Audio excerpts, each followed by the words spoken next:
이제 고도 성장이 시작되니까 공장 짓고 뭐 하고 그러려면 수입도 많이 했거든요. 그러니까 적자가 좀 커지기 시작하는 거예요. 네. 65년에 최초로 IMF에서 대기성 차관을 도입을 합니다.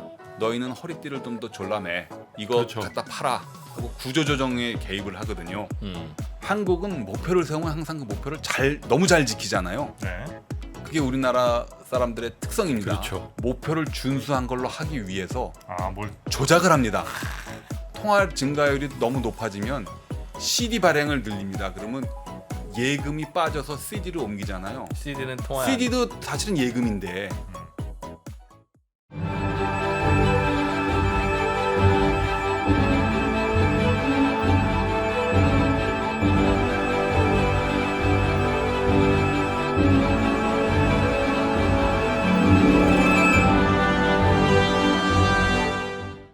삼프로TV 차현진 작가의 중역 회의, 오늘도 중앙은행의 재미있는 역사 여러분께 전해드리도록 하겠습니다. 반갑습니다, 종프로고요. 네, 이프로입니다. 김프로입니다. 네, 그리고 이제 강단에 서시는 우리 차현진 작가님 어서 오십시오. 안녕하십니까? 네, 어서 오세요. 반갑습니다. 차렷 교수님께 경례. 요즘 이런 거 안 하죠? 학교에서 어떻습니까? 그렇게 안 하던데요? 그렇게 안 하죠? 예. 아니 중고등학교 때도 이거 안 할 것 같은데? 차력경례? 차력경례 해? 했죠. 아니 지금 난 난 안 한다에 건다. 안 하겠. 안할것 하지. 같은데? 예. 차력경례가 너무 좀 올드하죠. 예. 사실 그래. 뭐, 경례란 말도 좀 그렇잖아. 이게. 경례가. 아침에 그뭐 조회할 때 애국가 부르는 것도 이상해 그것도. 조회할 때 꼭 2명 쓰러져야 끝나잖아. 그것도 땡볕에 지금 예. 생각해보면 마지막으로 진짜. 아니 본인들은 해가림 막 거기 딱 앉아있고 말이야. 그렇죠. 애들은 세우고 나 진짜 지금 생각하면 중학생들이 무슨 말을 알아듣는다. 교장 선생님 훈화 말씀을 그렇게 몇십 듣는다. 어? 그걸 그렇게 왜 이렇게 좋아하는지 모르겠어. 줄 세워놓고 말하는 걸. 그러니까 우린 그런 아저씨들 되지 맙시다. 진짜. 네. 교육받은 대로 하는 거야 그러니까. 자, 그럼 오늘 지난 시간에 이제 72년 정말 파란만장했던 그 GT 해를 넘겼고요. 그 이후 이야기로 이어집니까? 네. 오늘은 이제 73년으로 넘어가 보려고 그러는데요. 네. 이 73년은 72년보다 더 깝깝해요. 더해요? 예. 국내외적으로 그냥 쇼킹하고 가슴 답답한 이야기들이 많습니다. 그 국내적으로는 그 10월 유신 네. 개헌을 통해 가지고 박 대통령이 8대 대통령으로 취임을 하니까 그 민주 세력이라고 그럴까요? 국민들의 저항이 이제 좀 더 본격화되는 거죠. 2달 만에 전광석화처럼 개헌이 돼 가지고 대통령으로 새로 취임을 했는데 국민들의 그 지지도는 굉장히 떨어지니까 이상한 일들이 많이 벌어집니다. 대표적인 게 김대중 납치 사건. 그 다음에 뭔가 체제의 쇼킹 그 분위기를 다잡기 위해서 수도경비사령관 윤필용, 박정희 대통령의 오른팔이라고 했던 수도경비사령관 윤필용을 횡령과 알선 수뢰 혐의로 잡아가두고 그 일파들을 다 제거를 해서 이 정부에는 박정희 한 사람밖에 없고 2인자 내지는 그 뒤를 이을 사람이라는 건 없다. 그러니까 나한테만 충성을 해라 하는 윤필용 사건이 일어나고. 그게 이제 술이 웬수야. 저 윤필용 사건도 내가 어디서 보니까 그 아저씨가 이제 총애를 워낙 받다 보니까 주변에 군인들이 많이 모인 거야. 그러니까 그 중에 뭐 술 먹다가 후배가 뭐 그랬던지 우리 이분은 언제까지 하는 겁니까? 뭐 이런 식으로 얘기했는데 거기에 좀 느슨하게 대응한 거지. 그러니까 윤 대통령 만들어 봅시다. 바로 그러니까. 첩보가 들어간 거야. 그래서 저희가 원래 하나회 있잖아. 네. 하나회 거의 핵심이에요? 원조죠. 원조 후원자지. 전두환, 노태우 이런 용돈도 주고 키운 네. 저 라인이라고. 예. 그 윤필용 사건이 일어나고 네. 또 서울 법대 최정길 교수가 의문사 저기 서빙고 분실인가 거기 가서 조사를 받다가 의문사를 했는데 정보 발표에 의하면 그 혐의가 나오니까 그 본인이 부끄러워서 유서를 써놓고 뛰어내렸다 하는데 그건 말도 안 되는 얘기고 그 아드님이 또 제가 아는 사람인데 지금 저기 어디 서울의 뭐 법대 교수로 있는데 그 집안이 아주 불행하게 됐죠. 네네네. 예, 이런 일들 멀쩡한 사람을 의문사가 일어난다든지 후배를 그 옷을 벗긴다든지 납치 사건이 일어나든지 국제적으로도 보면 뭐 피노체트가 쿠데타를 일으켜가지고 대통령을 죽이고 이제 권력을 잡고 칠레에서 예 전부 다 정치적인 사건밖에 없어요. 73년은 네네. 좀 가슴이 좀 답답한데 유일하게 경제적인 사건을 그 찾아본다고 그러면 제4차 중동전 욤키프르 전쟁이라고 하는 그 이스라엘의 최대 그 종교 축제인 욤키프르에 아랍 국가들이 단결을 해가지고 밑에서는 이집트, 위에서는 시리아가 쳐들어가서 이스라엘을 공격을 하죠. 네. 그때 미국이 이스라엘을 도우니까 이거 뭐 있다오야 해서 그 오페크 산유국들이 석유를 감산을 하고 석유값을 확 올려버립니다. 그 덕분에 우리나라를 포함한 전 세계 모든 석유 수입 국가들이 완전히 한통 된통 당하는 거죠. 예. 그래서 그런 일들이 그 73년에 있었습니다. 네. 이게 지금 욤키프르 전쟁 제4차 중동 전쟁이라는 건데 한 보름 했나요? 10월 6일부터 25일까지 그 전쟁이 계속이 됐었는데 우리가 보는 것처럼 홍해로 이어지는 이 시나이 반도 그리고 저 이스라엘 북쪽에 이 골란 공원 시리아 쪽인데 네. 이거를 제3차 중동 전쟁에서 이스라엘이 일방적으로 이겨버리니까 여기를 저 이스라엘이 점령을 했었거든요. 남의 나라 영토를 점령을 한 4, 5년 하고 있으니까 네. 짜증이 나는 거예요. 아랍 국가들이. 그래서 몰래 밀약을 해가지고 욤키프르 축제일 동시에 남북에서 친다 해가지고 쳤는데 처음에는 파죽지세로 아랍 국가들이 이기다가 이 또 이스라엘이 보통이 아니잖아요. 이쪽 전투력이. 네. 거기다 미국이 또 지원까지 해주니까 철저하게 반격을 또 아주 맹반격을 펼쳐가지고 무승부가 됩니다. 여기 한 20일 정도 되지 않습니까? 초반 열흘 동안 이겼다가 후반 동안은 또 된통 당해가지고 무승부로 끝나요. 그래서 그 와중에 이제 아랍 국가들이 좀 삐졌죠. 아이씨 우리가 일방적으로 이길 줄 알았는데 그것도 아니고 말이야. 미국은 이스라엘을 돕고 말이야. 에이씨 할 수 없다. 그래가지고 석유 감산, 그다음에 가격 인상. 근데 지금 생각해 보면 아무것도 아닌 게 배럴당 3달러가 10달러 된 거거든요. 그 3배 올랐잖아요. 3배. 10달러인데 10달러. 예. 지금 뭐 100달러가 넘는 이런 물론 인플레도 좀 있겠지만 네. 이렇게 이제 올리니까 전 세계가 이제 난리가 났죠. 미국 같은 나라에서 그 사람 숫자보다 차가 훨씬 더 많은 미국에서 이 차들이 기름을 넣으려고 주유소에 줄을 길게 쓰는데 이렇게 길게 쓰는 이유가 석유 부족 사태가 들어가니까 한 차당 10갤런. 그러니까 무슨 우리말로 뭐 만땅이라는 그 끝까지 채우는 거는 말도 안 되고 10갤런밖에 못 집어넣고 그것도 가격도 뭐 한 3배 비싸진 가격으로 넣고 그러니까 이 미국인 모습이 이랬고요. 이게 우리나라의 모습이었습니다. 석유통. 예. 이 자리 아마 이 장면이 제가 생각하기에 여의도 지금 이 건물이 있는 자리 아니었나 싶은데. 아니, 이 건물이 아니고 저희가 원래 있었던 에스트레뉴. 예. 그게 이제 유공 주유소 자리인데 예. 저기 유공이라고 써 있잖아요. 예. 그게 이제 유공 본사가 지금 교보증권 빌딩이거든. 예. 그 뒤에 유공 주유소가 있었죠. 저기가 여의도는 맞아요? 예, 여의도예요, 이거. 예. 여의도의 모습이었고 낚시 이게 사람들이 그냥 요즘도 여의도 석유 한 낚시 초롱씩 많이 들고 사람 지금 낚시. 배급제가 되니까 이거 그냥 받으려고 이게 사람들이 이렇게 줄을 서 있는 겁니다. 전 세계적으로 석유 매진 뭐 이런 것도 나오고 그러는데 뭐 난리가 났죠. 그래서 뭐 73년, 74년에 1차 석유 파동이 일어나고 거기서 조금 맛을 들이니까 중동 국가들이 한 번 더 단결해 볼까 해서 79년에 또 한 번 단결을 해서 두 차례에 걸쳐서 석유값이 확 오르는데 그때 세계 경제가 아주 난리가 났었지 않습니까? 네. 그 첫 번째 석유 파동이 이 73년부터 시작이 됐다. 그게 석유 그 욤키프르 전쟁, 중동 전쟁에서 시작된 거였다. 그 중동에서 두 세력이 싸우는 것 때문에 왜 우리가 당해야 되냐고요. 참 서글픈 일인데 여기서 이제 우리가 생각해봐야 될 게 뭐냐면요. 이스라엘하고 아랍 국가들끼리 싸워서 한쪽이 삐져가지고 감산을 하고 석유값이 올랐어요. 그게 박정희 대통령이 잘못한 건가요? 한국은행 총재가 잘못한 건가? 그건 아니죠. 아니죠. 네. 러시아하고 우크라이나하고 싸워서 음. 공급망 차질이 생겼는데 그게 파월이 잘못한 건가? 그럼 바이든이 잘못한 건가? 이제 그 책임의 문제가 이제 생기는 거거든요. 네. 근데 참 정치와 경제는 맞물려 돌아가는 거라서 참 정답은 없는 문제인데 당시 미 연준 의장이었던 아서 번주는 철저하게 이건 내 책임 아니야.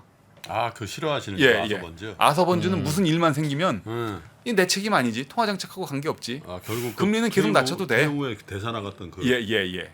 아서 번주는 철저하게 나랑 상관이 없다고 얘기를 했고 지금 파월은 또 오버해가지고 아 이게 다 내 탓입니다. 트럼프 밑에 있을 때 제가 코로나 대책 때문에 돈을 너무 많이 풀어가지고 물가가 오는 거니까 다 내 잘못이니까 금리를 빅 스텝으로 50bp씩 올릴 수도 있고요. 바이든 대통령은 잘못한 거 하나도 없으십니다. 대통령 이번 가을 11월에 중간 선거 하는데 바이든은 잘못한 게 하나도 없고 다 파월 내가 죽일 놈입니다. 이제 아서 번즈하고 파월은 정 반대로 간단 말이에요. 이게 지금 이게 공급망 차질이나 이게 총 공급 곡선의 위축에서 생기는 불경기와 물가 상승의 책임을 중앙은행이 어디까지 책임을 질 것이냐. 그리고 현직 대통령은 무엇을 책임질 것이냐 하는 이제 그 문제가 생기는데 그게 지금 러시아하고 우크라이나에서 벌어지는 이 전쟁에서도 누가 무엇을 책임질 것이냐, 그냥 푸틴만 원망할 것이냐, 이제 이런 문제가 있는 것이죠. 네. 그래서 그 근대 경제학이 발전해 있기는 있지만 그 모든 것은 총 수요를 적절히 조절을 해서 경기의 그 완급과 물가를 조절한다는 거기까지는 인간의 지혜가 발달해 있는데 공급망에 차질이 생겼을 때는 이건 대책이 없다. 흉년이 든다든지 석유가 끝장이 난다든지 뭐 이런 거 있지 않습니까? 이런 거에는 대책이 없는데 또 너무 거기에 오버해서 대응을 하다 보면 파월이 금리를 너무 많이 올린다고 그러면 그게 오히려 공급망 차질에서 빚어진 불경기가 더 심해질 수도 있지 않느냐. 아, 근데 저 하는 게, 아까 예. 그 경제 성장률하고 인플레이션 차트를 딱 예. 1차, 2차 석유 파동 거 보니까 한 30년 지난 다음에 예. 우크라이나 전쟁 3차 석유 파동 그래가지고 물가 상승률 10몇 %, 예. 경제 성장률 마이너스. 야, 그렇게 되는 거 아니야? 그런 걱정이 생기네. 전쟁이라니까지. 우리 그냥 막연하게 파동은 없으니까 예. 그런 생각을 갖고 있긴 한데. 네. 파월은 무슨 생각으로 그러는 것 같으세요? 요즘 저는 순전 제 사견인데 한국은행하고 관계가 무관하게. 없는데요. 음. 예. 저는 파월이 오버한다고 생각합니다. 예. 작년 초까지만 하더라도 바이든이 당선된 5월 달까지만 해도 공급망 차질은 일시적이다. 트랜지토리라고 했지 않습니까? 근데 후반부에 들어와서 자기의 연임 문제가 본격적으로 거론되기 시작하니까 아 이게 다 내 잘못이었던 것 같다. 결자 해지의 정신에 따라서 내가 이 문제를 해결하겠다. 그리고 바이든 대통령하고는 무관하다. 라는 메시지를 메시지를 주기 위해서 주는 거 아닌가 싶습니다. 어떻게 한 사람이 한 입으로 이렇게 정반대의 얘기를 5개월 사이에 이렇게 달리 할 수 있겠어요. 그래서 아서 번즈랑 똑같이 극단적인 반대의 방향으로 한 사람은 너무 태연했고 한 사람은 너무 오버하는 거 아닌가 하는 그런 생각을 좀 가져봅니다. 공급망 차질이 가벼운 문제는 아니긴 아닌데 금리를 잡을 수 있는 건 아닌가. 금리를로 과연 잡을 수 있느냐? 거기에 대해서는 전 또 회의적이거든요. 아니 석유가 안 나오는데 아니 금리로 석유를 짜서 만들 수 있으면 모르겠는데 그것도 아니잖아요. 네. 예, 그런 좀 생각을 해보고요. 네. 그래서 이제 인플레이션과 스태그플레이션에서 중앙은행의 역할이 어디까지냐 하는 그런 숙제를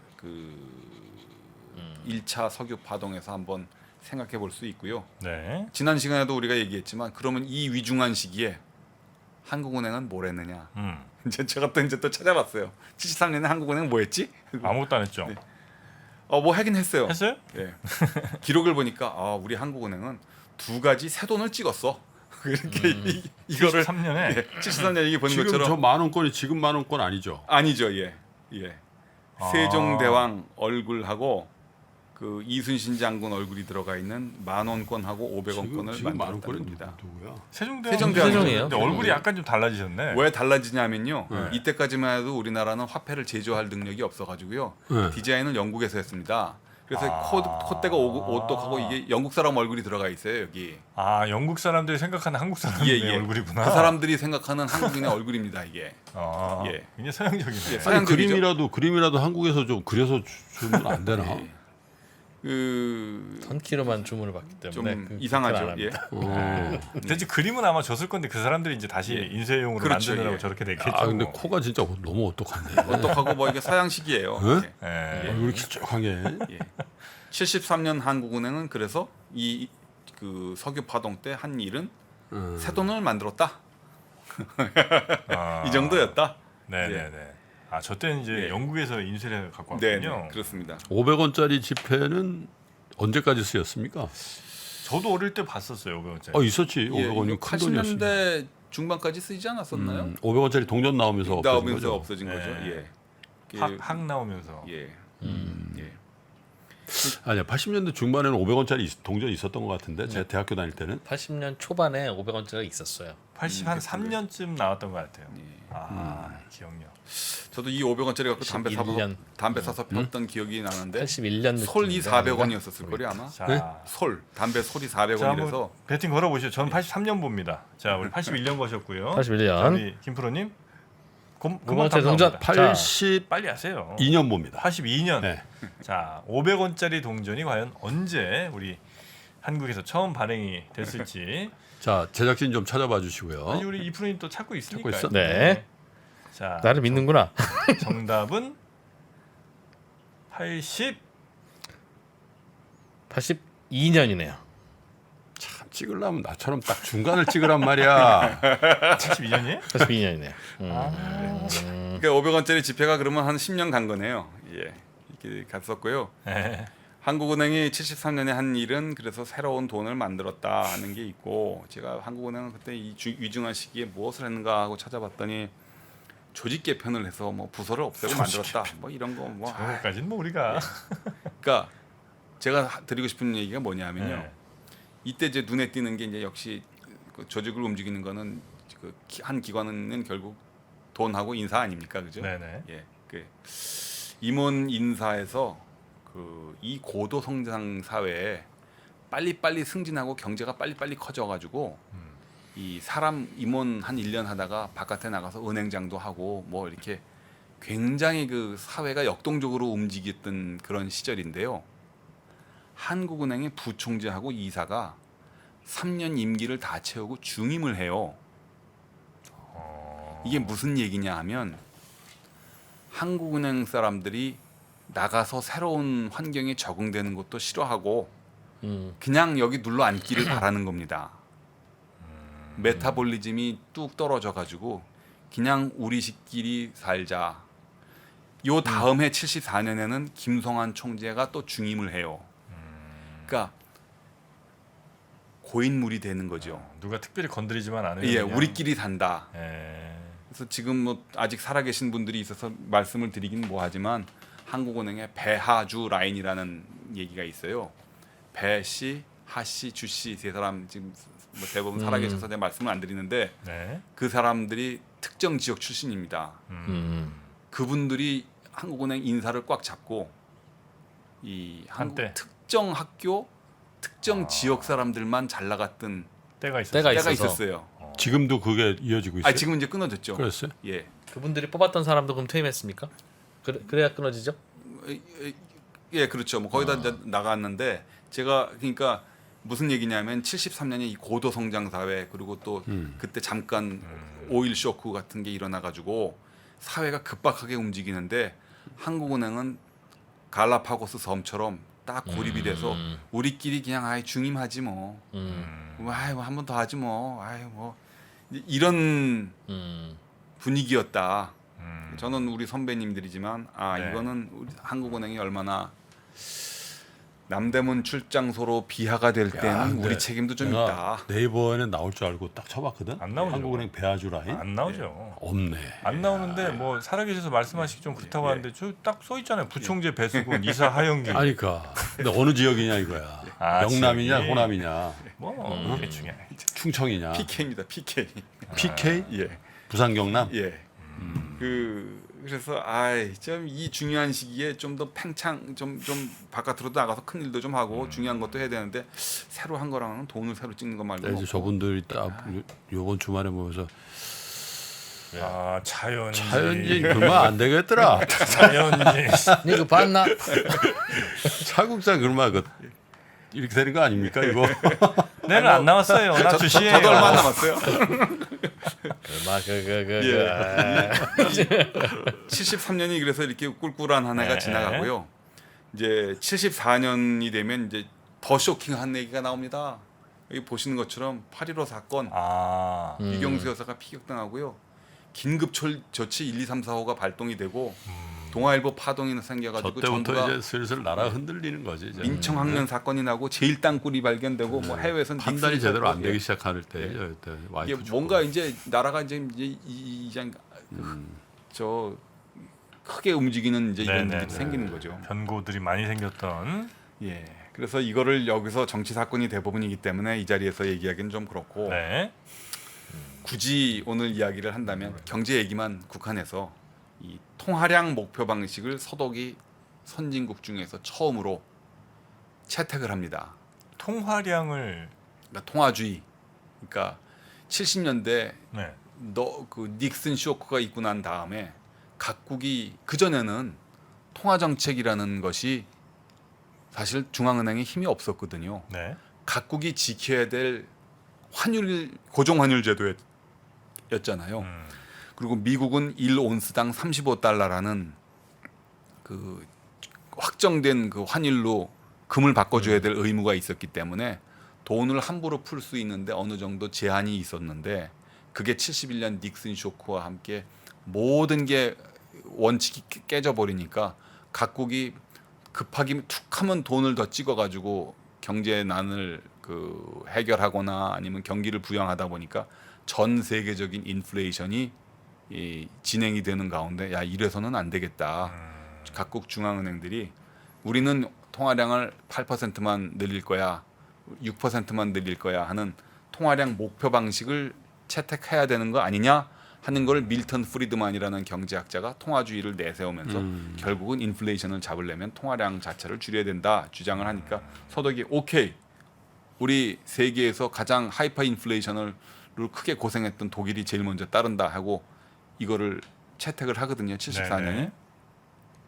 이 통화주의는 뭐 서독이 처음 채택한 것 같긴 하지만 역사적으로 보면 사실은 기원전까지 올라가는 이야기입니다. 마케도니아의 우리가 잘 아는 알렉산더 대왕이요. 네. 대왕으로 역사의 이름은 남겼지만 그가 만든 이 마케도니아 대제국은 20년이 못 갔거든요. 아 그런가요? 예, 알렉산더가 죽자마자 바로 해체가 됐는데 네네. 왜 해체가 됐냐면 알렉산더가 부하 장군들한테 인심을 잃었기 때문에 그래요. 이 인심을 왜 잃었느냐 하면 알렉산더 대왕이 신통하게도 이 시대에 기원전에 통화주의를 알았다는 겁니다. 가는 족족 정보를 하면 그 나라에 있는 금은 보화를 다 뺏어 가지고 옛날 같았으면 무공을 세운 장군한테 그렇죠. 나눠줘야지. 나눠주고 야 너 노예 1000명 네가 갖고 와 뭐 이렇게 해야 되는데 알렉산더가 그걸 안 했대요. 네. 가는 족족 승리를 하고 그때마다 전리품을 나눠주기 시작하면 인플레가 온다.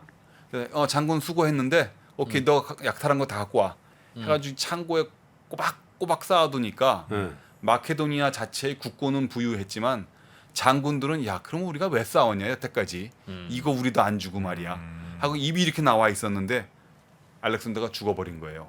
에이 잘됐다.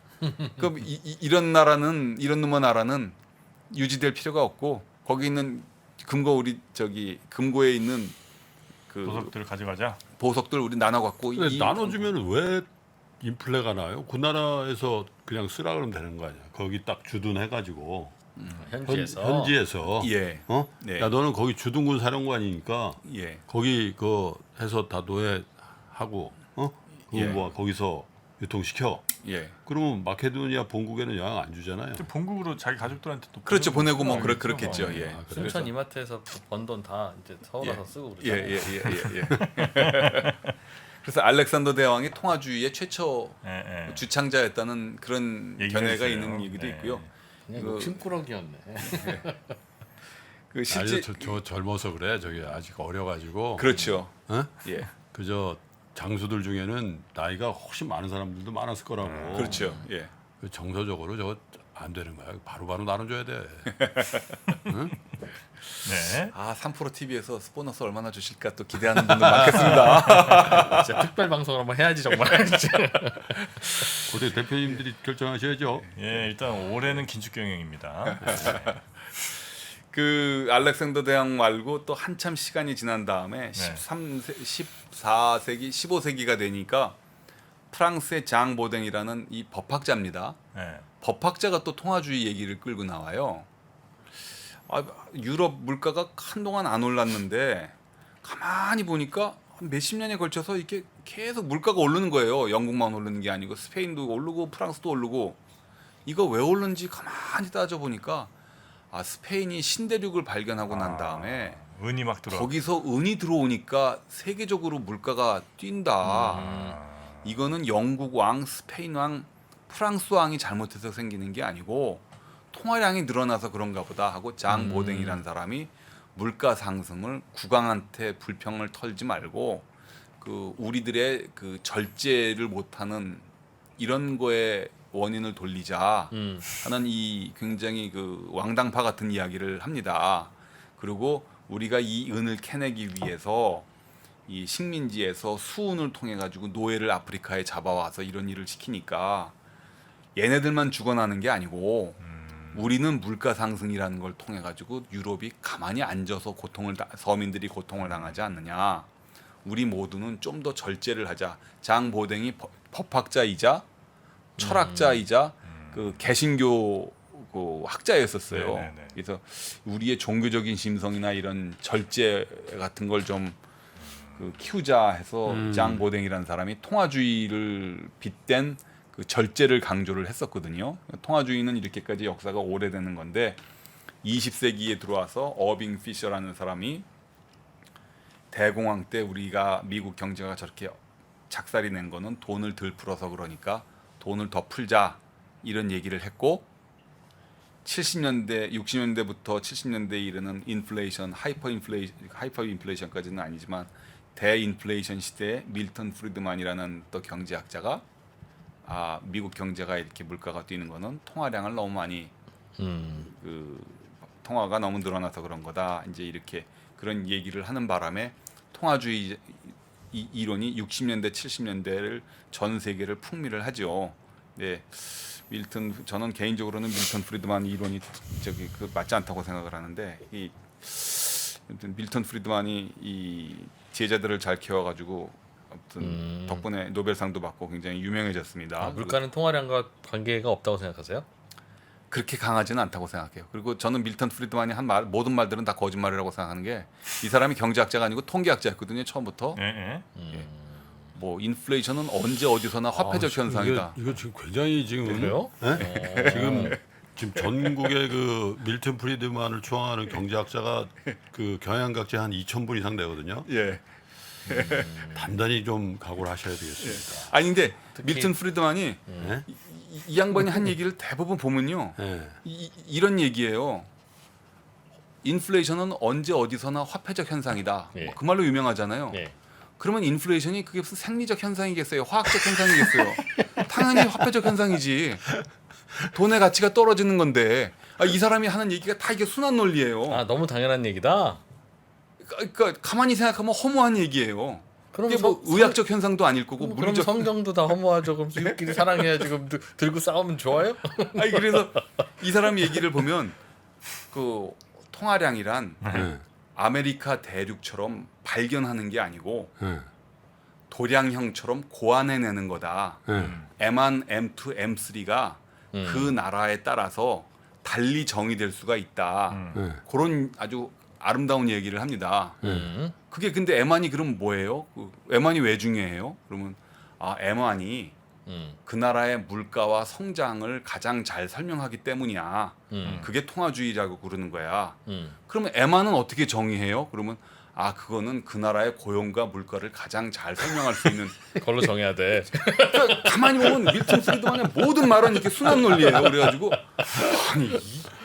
그래서 저는 밀턴 프리드만은 노벨상을 받았지만 뭐 이런 사람이 다 있어 하고. 이게 왜냐하면 학부 때 이 계량 경제학을 안 배우고 통계학자였거든요.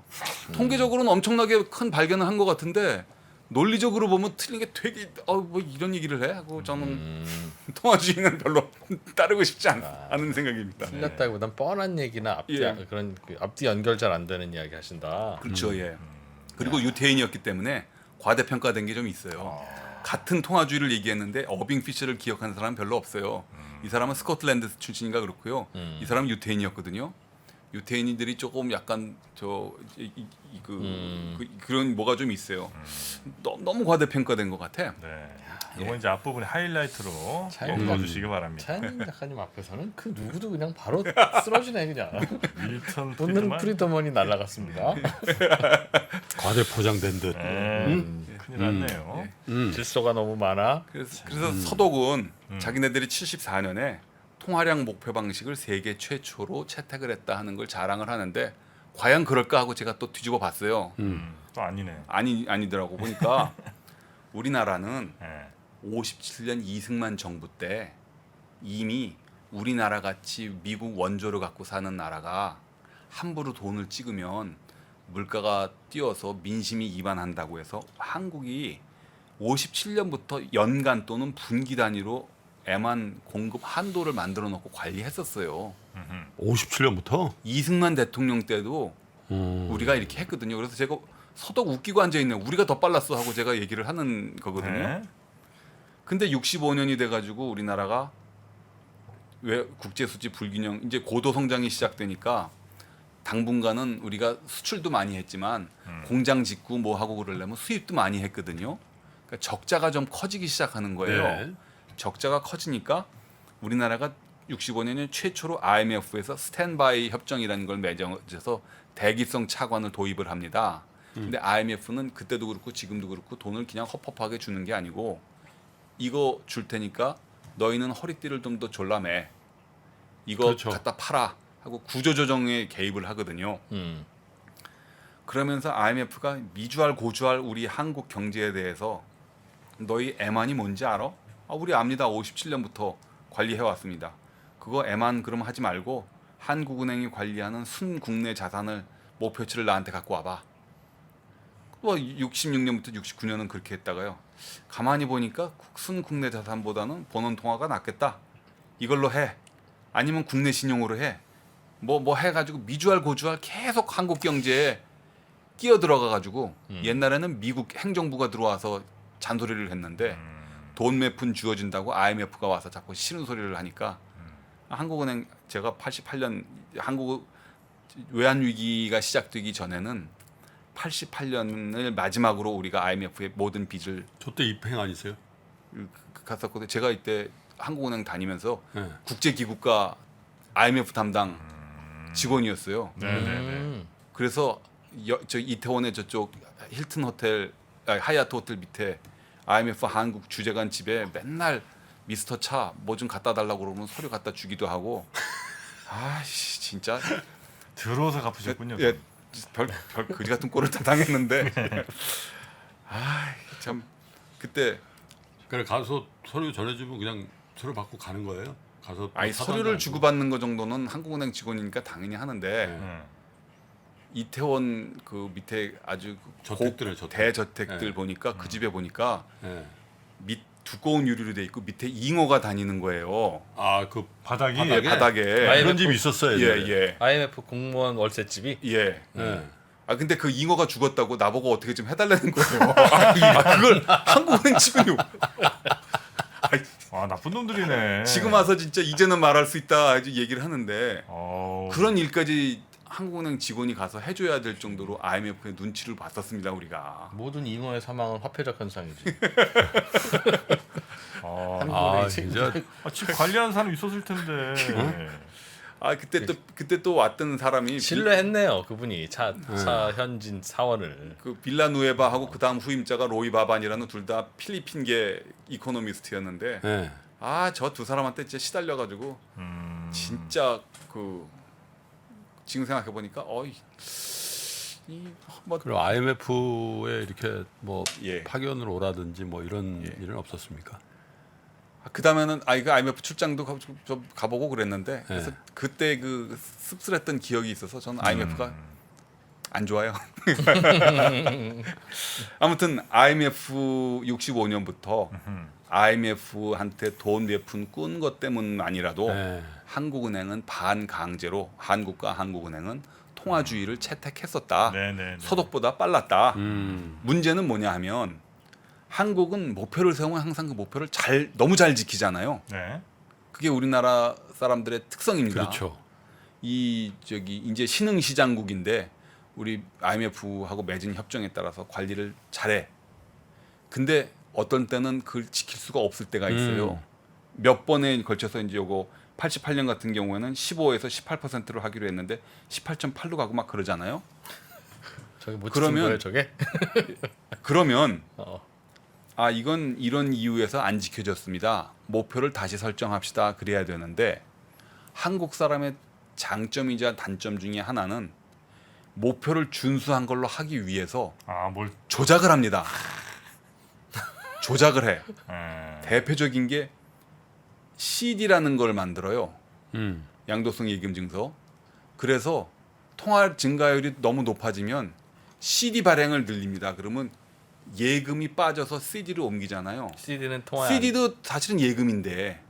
근데 한국은행 이거는 예금이 아니고요. 예금 증서예요, 증서. 이거 예금이 아닙니다. 저희 근데 예금하고 저게 다른 게 하나 있었어요. 예. 저건 이제 유통이 됐거든. 그렇죠. 유통이 됐죠. CD. 예. 그 채권부에 가면 첫 매매를 다 CD로 했답니다. 맞습니다. 예. 실물 발행 예. 그렇죠. 실물 발행. 그래서 내가 저거 통화량 잊어버려가지고 아주 죽을 뻔했대. 저게 그 우리 음악 CD 플레이어랑은 전혀 다른 생긴 거죠. 것도 다른 거죠. 그냥 이게 저 약간 채권인데 조그매. 예, 이 양식이 종이죠, 일반 회사 종이. 그렇지 일반 회사채는 이렇게 크거든. 예. 근데 맞습니다. CD는 요만해요. 예. 그래서 그 편지봉투 있잖아. 네. 거기에 쏙 들어가. 그래가지고 떨레 갖고 가서 이제 주고 돈 받아오는데 예. 3천만 원짜리로 발행이 됐을 거야 아마. 처음에는 1억이었었는데 계속 네, 낮아졌어. 나도 3천만 예, 원짜리. 3천만 원까지 줄었는데 그래 30억을 거래를 해가지고 어디 갖고 가다가 그때는 핸드폰이 없을 때잖아. 실제로 있었던 일이야. 명동 그 앞에서 그 공중전화 부스에 올려놓고 회사에 전화하고 빨리 튀어와 그래가지고 튀어가다가 아차. 그런 생각 해본 적 있어? 이게 죽음과 삶의 경계선에서 뭔가 절벽 같은 데서 확 떨어지고 있는 그런 생각 있지. 손을 보니까 없는 거야. 30억인데 그 30억 시절. 지. 근데 저거는 또 양도성 예금 증서라서 바로 명동 가면 현금이야. 들고 튀면 캐시로 잃어버린 거랑 똑같은 거네. 똑같은 거지. 무기명이잖아. 예. 그래가지고 그 명동 앞에 그 국민은행 옛날 본점이잖아. 그 앞인데 거기서 저기 무교동 조흥은행 본점 그 어간까지 온 거야. 광교 거기까지. 어머나. 다시 달려갑니다. 그래가지고 아마 내가 칼루이스도 빨리 갔을 거야 아마. 진짜로. 오. 그 사람들이 그게 오후 한 5시쯤 됐는데 큰 길도 있고 그런데. 사람들이 많잖아. 근데 막 뛰어가니까 그리고 뭐 횡단보도 무시고 뛰어갔어. 그래가지고 이제 그 차단인데. 그 부스 앞에 딱 섰어. 사람 들어 있었어 근데. 없었어. 딱 야 이게 있을 것이냐 없을 거냐 그 순간 있잖아. 또 그때도 쫀다 또 그걸 그치. 그냥 문 열어야지 그걸. 야 있을까 없을까. 야 없으면 이거 큰일 나는 거야. 그때 입사한 지 2년밖에 안 됐어. 딱 문을 열었는데 봉투 딱 있더라고. 그래서 일단 한숨을 딱 쉬는데 거기서 또 이 영업맨으로서 이 본능이 어떤 사람이 또 몇 개 갖고 갔을 수도 있잖아. 그래서 거기서 세본 거야. 3천만 원짜리 100장이 30억 아니냐. 와 샜는데 한 번 세니까 99개고 한 번 세니까 100개고 이런 거야. 계속 세는데 와 그래가지고 3번을 세는데 다 틀려. 101개, 100개 너무 정신없으니까. 아니 거기서 떨리니까 이미 주변을 돌아보면 떨어진 것도 없고 없는데 세서 맞으면 어쩔 거고 안 맞으면 어쩔 그때는 또 거예요. 그런 생각 안 들어. 2년 차인데. 야, 그래가지고 그거를 이제 갖고 갔네. 아, 그래서 진짜 진짜 CD와 관련된 응. 아주 아픈 추억. 저는 IMF와 관련된 아픈 추억이 있었고요. 그렇습니다. 그때 그 사거리 CCTV 같은 거 좀 남아 있으면 그때 그 김프로 뛰는 거 보겠습니다. 얼마나 재밌을까 같이 보면. 양복 입고 뜁니다. 표정 와. 그래서 회사 왔는데 땀이 범벅이 된 거야. 그래서 관심 뭔일 있으면 뭔일 있다고 그러면 안 되잖아. 항상 뛰어다닙니다. 뛰었다. 예, CD와 관련된 이제 재밌는 얘기였는데 이 통화량 목표는 서독이 제일 빨랐다고는 하지만 우리나라는 50년대 후반부터 이미 착실하게 통화량 관리를 해왔고 네. 80년대에 들어서 마침내 그 목표를 준수할 수가 없는 상황이 되니까 편법을 편법을 썼다. 써서 CD를 발행을 하고 신탁 제도를 확대해가지고 그 은행에 갔는데 은행 예금을 들어가는 손님한테 아니 우리 은행 예금 들지 마시고요 신탁 상품 사시지요 해서 신탁 상품을 팔아요. 펀드 파는 거네. 예. 지금으로 치면. 그러니까 은행이 본업이 있고 부업이 있지 않습니까? 본업은 은행업이고 신탁업 허가를 따로 받으면 부업 신고를 받아가지고 신탁업을 다시 하는 건데 네. 한국은행이 은행들한테 본업에 충실하지 말고 부업을 열심히 하라고 그래가지고 신탁 계정이 맞아요. 은행 계정보다 더 커집니다. 네. 그러니까 은행이 맞아요. 제2금융권화 돼버린 거예요. 네. 그러니까 이때부터 통화 정책이 정상적으로 작동을 안 하는데 그 이유가 뭐였냐고 그러면 네. 외부가 정해진 통화 목표를 우리가 잘 지킨다는 것을 보여주기 위해서 스스로 통화의 성격을 뒤바꿔가면서까지 나는 우등생인 거야 하고 이제 본말이 바뀐 거죠. 네네. 그래서 이제 특히 90년대에 들어서는 YS 때 3단계 금리 자유화를 해가지고 금리 자유화하고 난 이후에 통화량이라고 그러는 거는 그 전에 통화량하고는 성격이 달라지기 때문에 통화량 목표 방식을 없애버리든지 아니면 목표를 다시 설정하든지 해야 되는데 우리는 또 한 번 정해준 거는 그냥 따라서 하는 그 아름다운 멍청한 버릇이 있는 거예요. 그러니까 제가 보기에는 90년대에 들어와 가지고 통화 정책의 효율성이 떨어지는 거에는 경제 시스템의 큰 변화도 있었지만 한국은행 스스로 이 눈에 보이는 목표를 맞추기 위해서 편법을 부린 게 컸다. 그래서 제가 또 이게 젊었을 때 제 또 무용담을 얘기하다 보면 그래서 이건 뭐 잘못됐다. 이따위 식의 통화 정책을 뭘 아름답다고 계속 하느냐. 제가 한국은행 한 6년 차 다닐 때 제가 행내 현상 논문 여기 또 거룩하게 썼어요. 많은 문제점을 안고 있다. 기대할 수 없는 한계에 이르렀다고 얘기했더니 뭐 한국은행 안에서 난리가 났었어요. 어떻게 젊은 친구가 이런 말을 할 수 있냐? 우리가 통화 정책을 이렇게 잘하고 있는데 뭐 해가지고 에피소드지만 네가 논문 잘 쓴 건 아는데 한국은행이 잘못했다고 쓰는 거를 상을 줄 수는 없어. 그래서 그해 1등을 못 받고 1등 없는 2등을 받았습니다. 야. 그래서 뭐 포상이 뭐예요? 현상이잖아요, 현상. 예, 저기 상금 포상금 뭐? 한 50만 원 받았나 그때 그런데 회사 제품으로 줬네. 예.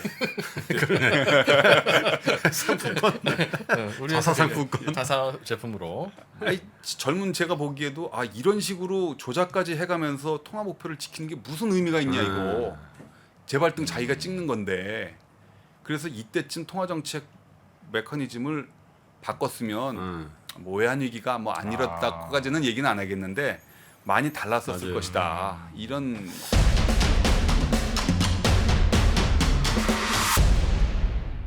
맞아요. 저도 그때 94년도 한참을 그 예. 비즈니스 할 때인데 아까 우리 그 교수님이 얘기하는 그 신탁이라는 게 진짜 어마어마하게 그래서 특별히 신탁 계정이 큰 은행들이 몇 군데 있었거든. 예. 본 계정보다 신탁이 큰 데가 이제 하나, 네. 보람, 한미 예. 이런 데들이 컸어요. 서울신탁은행도 더 대표. 거긴 뭐 워낙에 신탁이니까. 근데 그 중에 개발 신탁이라는 게 있었어요. 예. 아세요? 개발 신탁이요? 신탁 상품 중에 신탁 상품인데 이게 대표적인 양건이야. 예. 양건성. 예. 그러니까 만약에 기업이 대출을 100억을 받잖아. 받으면, 예. 그러면 그 중에 그때 100억 10% 을? 아니었나요? 네? 10%를 양건으로 묶었었죠. 아니 100억을 개탁을 받아.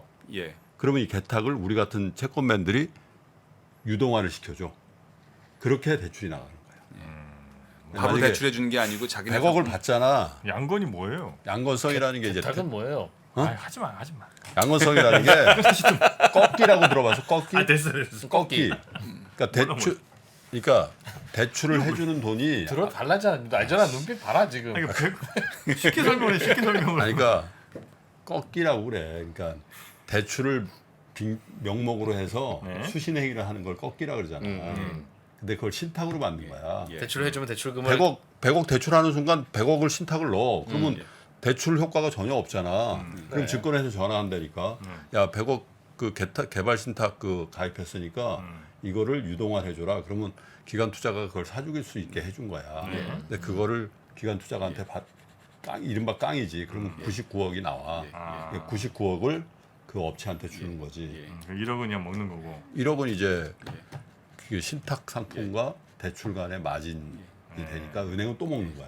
달리 말하면 네. 그 100억이 필요합니다 하고 기업이 가면 100억 그냥 대출해 주면 되는데 네. 그러면 너무 심플하고 네. 은행들끼리 서로 경쟁을 하기 때문에 알겠어. 100억이 필요하면 100억 돈을 주는데 너는 우리 은행 그렇지. 신탁 상품인 들어. 개발 신탁을 들어.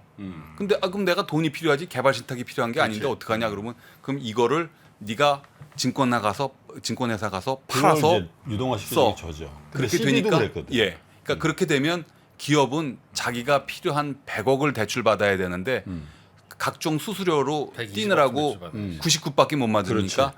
예. 금전적인 비용이 훨씬 더 커지는 거죠. 맞아요. 결국 은행은 자기의 실적을 높여서 도움이 되지만 네. 크게 보면 그런 게 기업의 금융 비용을 높여가지고 엄청나죠. 사회 전체의 효율성을 떨어뜨리는 거죠. 거기에 한국은행이 끼어들어가지고 신탁 제도를 확대해버리고 그럼. CD를 늘리고 하면 이거는 진짜 이거 아닌 것 같다 하고 제가 논문을 써서 그러니까 했더니 그때 증권업계 차현진 예. 그 사원이었죠 그때. 예. 차현진 사원의 명성이 자자했다고. 아, 이렇게 내부에서도 그 도발하는 그 롯데백화점이 월급을 상품권으로 주면 어떡하냐 그 얘기지. 그렇죠. 정확하게 보면 정확하게 그럽니다. 얘기지. 예. 깡이라도 떳떳하게 써야 월급을 되니까. 올려주든지 깎든지 해야지 이런 식으로 비효율적으로 가는 게 어떻게 되느냐 하고 그때 얘기를 했는데 그때 그래서 아무튼 되게 제가 찍혀가지고 되게 고생을 했어요. 그래서 1등 없는 2등상을 받았다는 이유로 이게 낙인이 한 5년 가더라고요. 예. 뭐 그랬었는데 네. 어찌됐든 74년은 네. 그 전 세계적으로 힘든 일이 많았었던 가운데 서독이 세계 최초로 선진국 중에서 통화주의를 채택했다고 하지만 네. 한국은 그 훨씬 전부터 먼저 해왔고 한국의 문제는 자기가 또는 외부하고 약속해서 맞은 목표를 너무 잘 지키기 위해서 마침내는 본말이 뒤집혀 가지고 통화 성격을 조작까지 해가면서 이 목표를 맞추려고 노력했었다. 이것이 90년대 통화 정책의 비효율성의 그 비극의 가장 그 근본적인 원인이었다. 네, 네, 예, 네. 그 정도 얘기로 마무리하도록 하겠습니다. 이제 슬슬 우리의 기억이 아주 선명해지는 시대까지 왔군요. 점점 할 얘기들이 많아지고 있습니다. 좀만 더 있으면 이제 정프로도 나옵니다. 세상에. 자, 그러면 우리 차현진 작가님과는 여기서 오늘은 마무리하고요. 다음 시간 더 정말 우리가 살아있는 이야기 그때 또 뵙도록 하겠습니다. 함께해 주신 차현진 교수님 그리고 작가님 대단히 고맙습니다. 감사합니다.